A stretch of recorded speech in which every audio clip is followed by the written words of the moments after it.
First, can I have your evidence about, you talked about that after South Korea used that policy, their recidivism rate went higher, but their first-time rate dropped.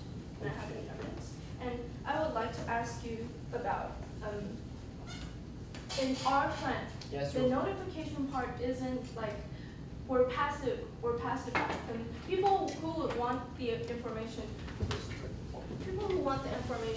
can just go to the police station, but we're not giving them information, like sending them emails or things. So we yes. think that won't harm the sex offenders because, as we stated, our plan is targeted at the recidivists. That's why we give the sex offenders the chance. Yes, but and as we see in our constructive speech, the recidivism is increasing. So your main goal is not successfully. And in our plan, we say that heavier sentence can replace your notification loss, and it could be a much less defect plan that it could decrease the first sex offense and both the recidivism. So I think it's a better plan. So you agree that the current system isn't working, but yes. How will you, if the sex offenders came out from the jail, if the sex offenders came out of the jail, kept reoffending, then yes. How are you going to? What is the maximum sentence that you will give them? Are you going to give them life imprisonment? Can I ask you that you mean the reoffending means over and over again? Yes. Then we will have chemical castration to them. That is the plan that we will talk about later. Alright, thank you. Second, affirmative constructive speech.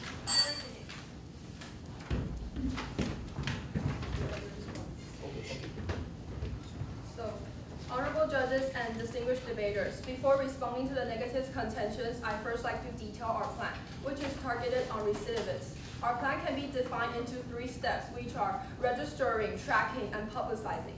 First, registering. If a person committed a sex offense crime for the first time, he is required to report his personal information to the police office, but will not be open. If the offender committed a sexual crime again, then he is regarded as a recidivist. His information will be registered in the police office's computers. Second, tracking. The offender is required to go to the police office in person to update his information annually. Third, publicizing. The government will be responsible of setting up the website that contains the sex offender's personal information. The information included is composed of data such as the offender's name, gender, crime, photo, and recent living area. People could get the access of information through the computer inside the police office. They could search for their information by providing their ID number, and the record will be left once they enter the database. The government should take the initiative of renewing the data. If the offender violates the rule of updating his information annually, the police will be responsible of tracking the offender. Now I'd like to respond to the negative contention.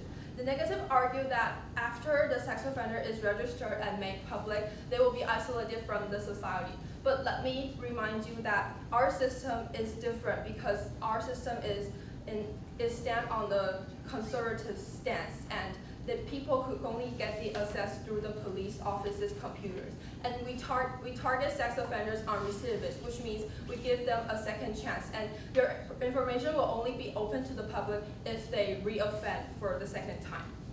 And the negative also asserted that recidivism rate in Taiwan, 10%, is really low, but let me point out that even one case is a case. If you multiply the 10% to the number of sex offense cases, it is still a huge number.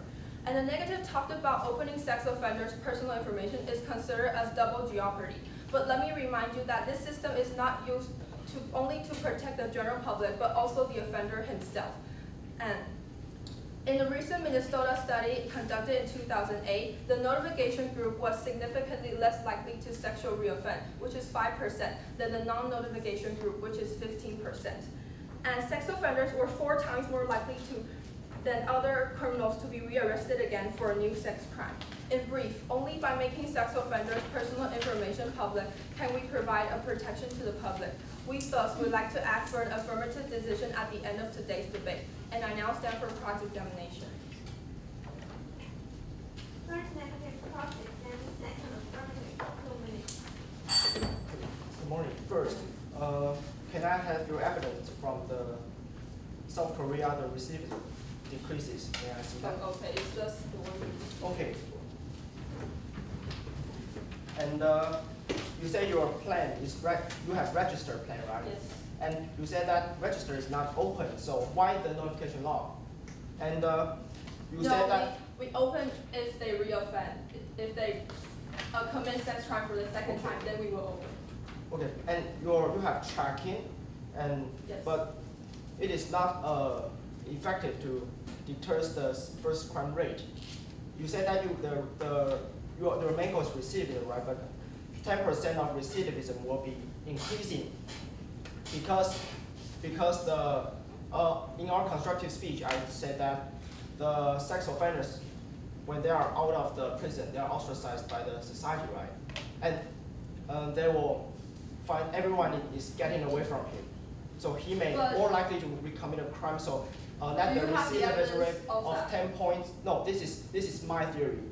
But the 10% will increase because But we only, because and wait. excess of people can only get the information through the police office. They cannot search the information at their home. and the population density in Taiwan is very high, so that's one of my contentions that it will increase the recidivism. So we need to, our main goal is to deter all the sex crime rates, but not just the recidivism, because the potential sex crime rate is 90% of them of sex offenders in Taiwan are the first sex offenders, and if you just mention the recidivism, so what about them? Okay, thank you. Second negative constructive, 4 minutes. Good morning.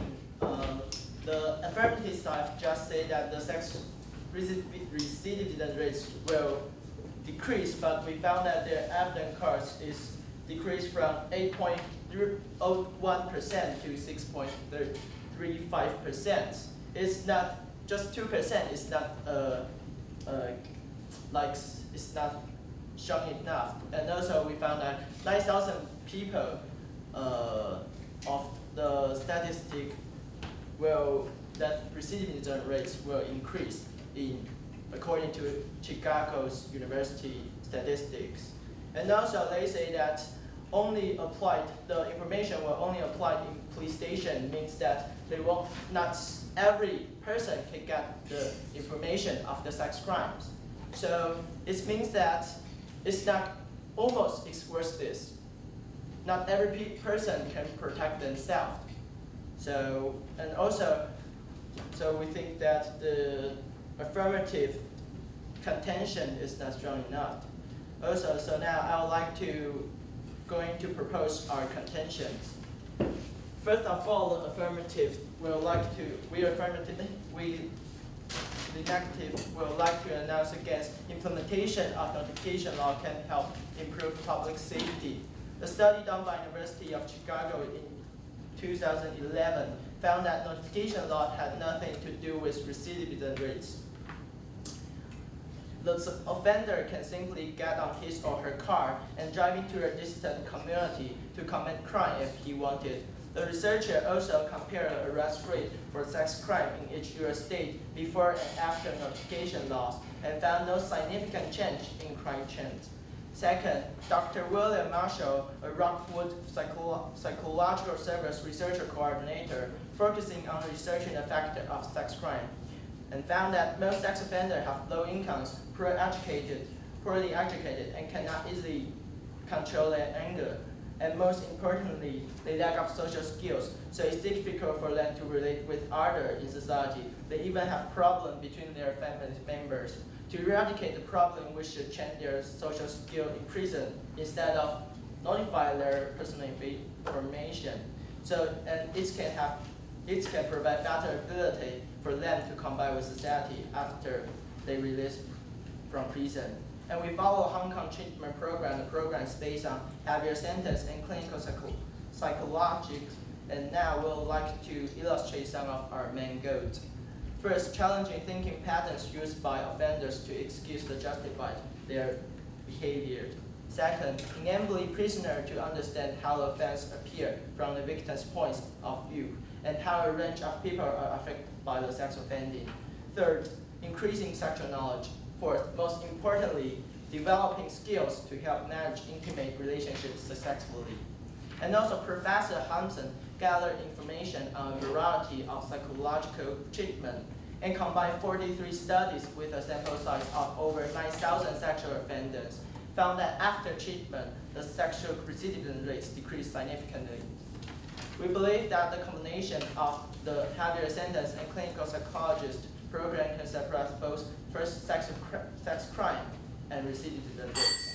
In conclusion, the problems in making public sex offender personal information yield more harm to the status quo instead of improvement on the current situation. And compared to notification law, we strongly believe that heavier sentence and clinical psychologist program is the better sovereignty for the issue in the status quo. Thus, we negatively firmly believe that Taiwan government should not make public sex offender personal information. Thank you. Second affirmative constructive